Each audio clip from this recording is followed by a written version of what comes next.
पाकिस्तान के defence minister और DGISI Afghanistan के विजिट पर गए हैं, जहां पर उन्होंने अफगानिस्तान के डिफेंस मिनिस्टर मुल्ला यकूब से मुलाकात की है। और आए दिन जो पाकिस्तान में अटैक होते हैं, कभी पेशावर में होता है, कभी कराची में, कभी बलोचिस्तान में, कहा यह जा रहा है उन अटैक्स के हवाले से बातचीत करने गए हैं।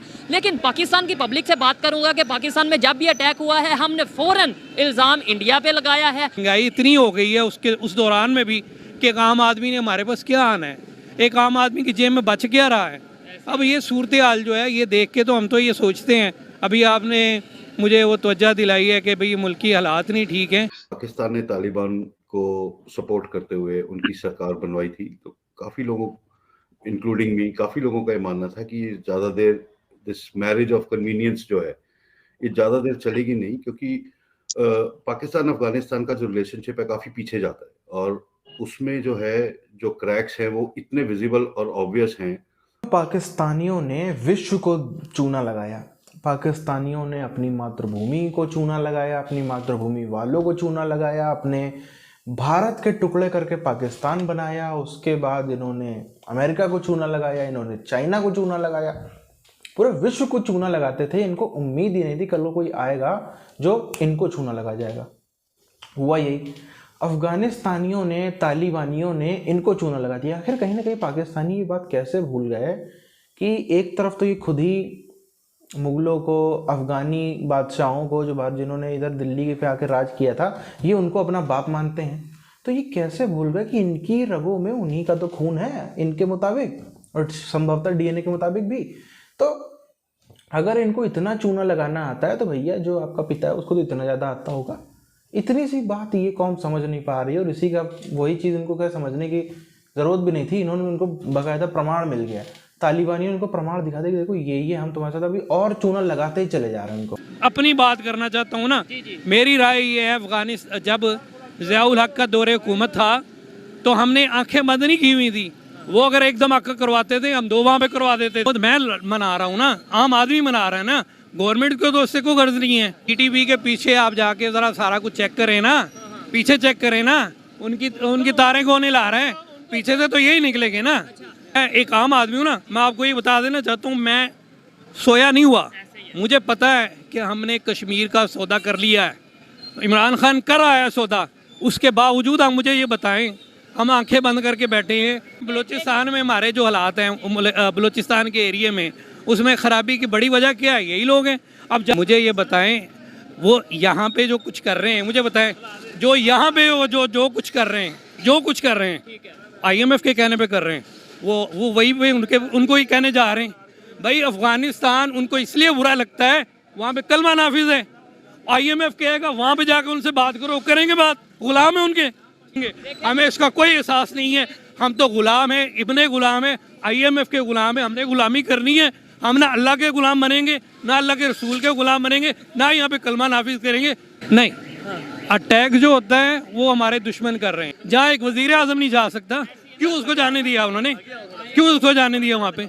इसका मतलब यही है कि यहाँ पे जो लोग बैठे हैं इस वक्त वो उनके गुलाम हैं, उनके इशारों में नाच रहे हैं। बात अब क्यों नहीं फॉलो कर रहे हैं? जब एक गुलाम है जिसका काम सिर्फ ये है, वो अपनी सारा कुछ तो उन्हें दे चुका है, अपने एटॉमिक रिसोर्स तक देने के लिए तैयार हैं। वो तो कह रहे हैं भाई हमें याशी करने दो, हमें 155 गाड़ियां मंगवाई हैं हमने, मर्सिडीज। और तीसरा इशारा CPEC रोड और चाइना को सपोर्ट करने के लिए भी था, क्योंकि चाइना के उधर जिनजियांग प्रोविंस के ऊपर ETIM है, ईस्ट तुर्कमेनिस्तान इस्लामिक मूवमेंट, जो कि यीगर मुस्लिम से मिलकर चाइना में एंटर कर सकते हैं। अफगानिस्तान को उस पॉइंट पे जितनी बची खुची इज्जत थी पाकिस्तान की वो भी खत्म हो गई। एक्चुअली उनसे नफरत करते हैं। दूसरा एक और रीजन है कि अफगानिस्तान, ये पाकिस्तान के पास एक ही फ्लैग होता है हमेशा कि ये इस्लामिक कंट्रीज हैं, आप भी मुसलमान हैं, हम भी मुसलमान हैं, चाहे इस्लामाबाद हो हम अटैक कर सकते हैं, चाहे पेशावर हो, कुछ हो। और ये कॉन्फिडेंस उनके पास तभी आया है क्योंकि पीछे से अफगान तालिबान उनको सपोर्ट दे रहा है। पहले वो मिनिएचराइज्ड वर्जन थे, अभी वो एक्सपैंड करके बड़े हो रहे हैं। तो पाकिस्तान का हाल काफी बुरा है। ईरान ने बिजली काट दी थी, IMF लोन्स नहीं मिल रहे हैं, आई थिंक फिर हफ्ते 10 दिन का उनके पास रह गया है। जैसी तालिबान को कंट्रोल मिला, ऑलमोस्ट 50 to 60% जो उनके कंट्रोलर्स थे, जो कबीले के लीडर्स थे जिन्होंने गवर्नमेंट बनाई, वो इमीडिएटली पाकिस्तान के अगेंस्ट हो गए थे। और उन्हीं के जो सपोर्टर्स हैं इस जो बॉर्डर एरिया है वहां पे उन्होंने पिलर्स तोड़ने शुरू कर दिए, बार बार फेंसेस तोड़ दी, और वो नहीं मानते। तो ये सारे का सारा पैसा इवन दो अब गया वो भी रॉन्ग डायरेक्शन में, करप्ट में, पर वो इनकी तरफ नहीं गया, इन जिहादियों की तरफ जो लड़ना चाह रहे थे। अभी तक कि उनको पैसे से कंट्रोल कर रहे थे, पर वो जैसे ही डिप डाउन हुआ, people started to get more aggressive towards Pakistan, क्योंकि वो उनके पास और कोई काम ही नहीं, उनको एक ही काम आता था।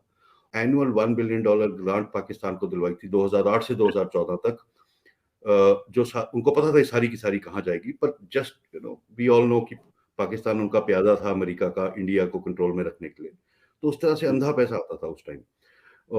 तो उन्होंने उस टाइम इनकी इनरोड्स बहुत थी because they could control. 70s में जब 70s के एंड में 80s में जब अमेरिका और पाकिस्तान मिलकर इन्होंने तालिबान बनाए, मुजाहिदीन बनाए रशिया से लड़ने के लिए, ऑलमोस्ट तभी से अफगान जो हैं पाकिस्तान को एज अ दुश्मन मानते हैं कि इन्होंने हमारे देश में तबाही लाई है। इंडिया क्या था, अभी इंडिया क्या हो गया मोदी जी की वजह से, only because of one leader. Pakistan कहाँ था और कहाँ से आ गया, क्योंकि लाइन में 3 लीडर ऐसे आए, नवाज शरीफ, मुशर्रफ और अभी बाद में जो इमरान खान आए। ये मतलब जो थोड़ा बहुत बचा था ये लाइन में गिराते गए, करप्शन से, डिक्टेटरशिप से। तो बेसिकली ये देख रहे थे तेल नहीं है वहाँ, राशन नहीं है, तो you are right in saying. और इस सारी सिचुएशन में अगर कोई अच्छा देश होता तो बाकी लोग खड़े होकर उनकी मदद करते, लेकिन इन्होंने खुद ही दूसरों के घरों में इतना जहर घोल रखा है कि अब इनके साथ शायद ही कोई खड़ा हो। आई मीन खड़ा तो होगा किसी स्टेज पे, पर बिल्कुल रुला के, फॉर श्योर। चाइना को टेररिस्ट से लड़ने का कोई एक्सपीरियंस नहीं है और वो मानते पाकिस्तानियों को बहुत है, प्लस इनको आता है इनको मैनेज करना। तो ये 3 वादे करके पाकिस्तान ने यूएस को बोला आप अपना हथियार भी छोड़ जाइए, सब कुछ छोड़ दिया, बस निकल जाइए, बाकी हम देख लेंगे। पाकिस्तान की इकोनॉमी गिरनी शुरू हो गई, और इकोनॉमी गिरनी शुरू हो गई, और जितना पैसा बाहर से आ भी रहा था इन 20-30 साल में, वो सारे का सारा पैसा इनके जनरल्स और पॉलिटिशियंस ने अपनी जेब में डाल दिया। आई मीन हमारे जनरल रिटायर होते हैं, एक सिंपल 3 BHK घर लेके कार में अपनी जिंदगी बिता रहे होते हैं। 2001 में जब अमेरिका ने रेड शुरू करी अलकायदा के अगेंस्ट, तो यूएस एयरफोर्स बेसिस को यूज करते हुए जनरल मुशर्रफ ने अपने ही लोगों पर, नदर्न प्रोविंस में अपने ही लोगों पर रेड्स करवाता रहा। ये this is the birth of TTP actually. Pakistan मानता था कि अफगानिस्तान को कैप्चर करके इनडायरेक्टली हम अपनी वो जो बड़ी पुरानी इनकी टर्म है स्ट्रेटेजिक डेप्थ बना लेंगे, लेकिन ना केवल वो टोटली फेल हो गई है, बट सेकेंडली इनको वहां से इतना ज्यादा प्रेशर है और इतना ज्यादा वायलेंस आ रहा है उधर से कि इनके कंट्रोल से बाहर है। Taliban as you know mean student and all, तो उन्होंने वहां पे इनकी ट्रेनिंग शुरू करी थी again to control Afghanistan and Kashmir and all. उनको हम चलाएंगे, एक आम आदमी को रिलीव नहीं देंगे। ये महंगाई जो है इस वजह से है कि वो उनके गुलाम जो हैं उनके हुक्म के ऊपर हमारे ऊपर मुसल्लत करते हैं। ऐसा धोखा कहीं ना कहीं कटप्पा ने बाहुबली को नहीं दिया। हालांकि पाकिस्तान कहीं से भी बाहुबली नहीं, पर जस्ट फॉर एग्जांपल ऐसा धोखा कटप्पा ने भी बाहुबली को नहीं दिया था जैसा पाकिस्तान के साथ अफगानिस्तानियों ने खेल कर दिया। अफगानिस्तानियों को एक तो न जाने पाकिस्तानियों का भी दिमाग के क्या ही बोला जाए।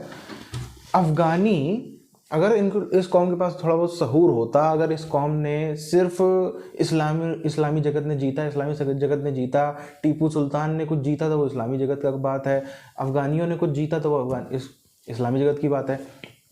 आप देखो इतिहास उठा करके, आज भी कई सारी इनकी मिसाइलें जो हैं वो अफगानी शासकों के नाम पे और सेंट्रल एशियन शासकों के नाम पर हैं।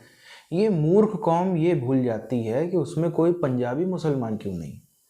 जितने लोगों ने भारत पे राज किया, जो मुगल से लेकर मुगल टुगल ये सब थे, इसमें पंजाबी मुसलमान कितने थे, सिंधी मुसलमान कितने थे, केपीके के मुसलमान कितने थे, कश्मीरी मुसलमान कितने थे, कोई नंबर नहीं मिलता है। और जिनके नाम पे मिसाइलें बना रहे हो, जिनके नाम पे आप मिसाइलें चला रहे हो, वे वही लोग थे जिन्होंने पंजाब, सिंध और पूरे आज के पाकिस्तान पे, बल्कि उससे आगे जाकर के हमला किया था। तो इनको ऐसा लगा, ना जाने क्या, इनको लगा कि वो सेंट्रल एशियन लोगों की, अफगानियों की जीत इनकी जीत है। इन्होंने इतना भी नहीं सोचा तालिबानियों को पालने पोसने से पहले कि ये उसी वंशावली से आते हैं जिस वंशावली के लोगों ने इनके पूर्वजों को संभवतः कन्वर्ट कराया होगा। उसके बाद भी ये लोग लगे रहे कि नहीं तालिबान हमारी बात सुनेंगे, तालिबान हमारी बात सुनेंगे। अरे कहाँ से सुन लेंगे, वो अमेरिका की नहीं सुनते, वो अमेरिका की नहीं सुनते, वो अपने देश की, उन्हीं की तो सरकार थी। इसके पहले अशरफ गनी कहीं कोई, अशरफ गनी यूरोपियन तो था नहीं, कोई अशरफ गनी कोई हिंदू तो व्यक्ति थे नहीं, वो अफगानी ही थे। उसके बाद भी उनकी नहीं सुनी, उनको इस तरीके से बर्बरता से भगा दिया। वो भी आज तक भी पता नहीं है वो जिंदा है मर गए। लोग कहते हैं कि अमेरिका में है, लेकिन अमेरिका में कोई फोटो वीडियो ये सब तो कुछ सामने आता नहीं है। ना जाने भगवान जाने वो कहाँ है, जीवित है नहीं है, अलग विषय है वो। लेकिन मुख्य बात यह है कि ऐसी नासमझ कौम ही ऐसी बातें कर सकती है। जिस परिवार के, जिस किसी गांव के लोगों ने, फॉर एग्जांपल कोई आदमी है, व्यक्ति ए, एक गांव वालों ने उसके पुरखों में 20-50 लोगों को निपटाया है, मारा पीटा है, खूब तोड़दंगा किया है। अब ये उन्हीं के घर के बच्चे को जाकर के दूध पिला रहे हैं, तो उनका बच्चा भी बड़ा होकर संभवतः मारेगा पीटेगा। वही आज हो रहा है जो अफगानियों ने किया है पिछले 1000 सालों में, वही वो आज भी कर रहे हैं। वो कुछ भी अलग नहीं कर रहे हैं, बस ये पाकिस्तानी अपने कर्म की पाकिस्तानी कौम सजा भुगत रही है।